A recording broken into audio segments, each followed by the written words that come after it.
അഹമ്മദാബാദ് ആകാശ ദുരന്തത്തിൽ മരിച്ച രഞ്ജിതയെ അപമാനിച്ച് ഫേസ്ബുക്ക് പോസ്റ്റിട്ട കാസർഗോഡ് വെള്ളരിക്കുണ്ട് ഡെപ്യൂട്ടി തഹസിൽദാർ പവിത്രനെതിരെ സസ്പെൻഷന് പിന്നാലെ കേസ്.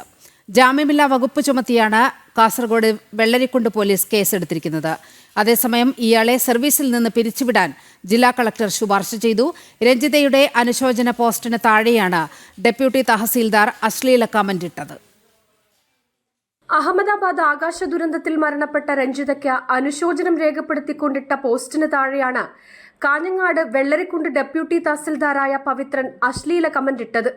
മരിച്ച രഞ്ജിതയെയും കുടുംബത്തെയും ഒന്നടങ്കം അപമാനിക്കുന്ന രീതിയിലായിരുന്നു ഡെപ്യൂട്ടി തഹസിൽദാരുടെ കമന്റ് വിവാദമായതോടെ ഡെപ്യൂട്ടി തഹസിൽദാരായ പവിത്രനെ ജോലിയിൽ നിന്ന് അടിയന്തരമായി റവന്യൂ വകുപ്പ് സസ്പെൻഡ് ചെയ്തുകൊണ്ട് ഉത്തരവിറക്കി.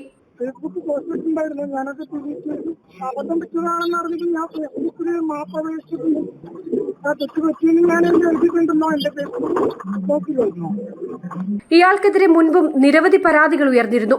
മുൻ റവന്യൂ മന്ത്രി ഇ ചന്ദ്രശേഖരനെതിരെ ജാതി അധിക്ഷേപം നടത്തിയതിന് 6 മാസം സസ്പെൻഷൻ ലഭിച്ചിരുന്നു. വീണ്ടും സർവീസിൽ കയറിയതിനു ശേഷമാണ് ഇത്തരത്തിൽ ഫേസ്ബുക്ക് പോസ്റ്റ് ഇട്ടിരിക്കുന്നത്.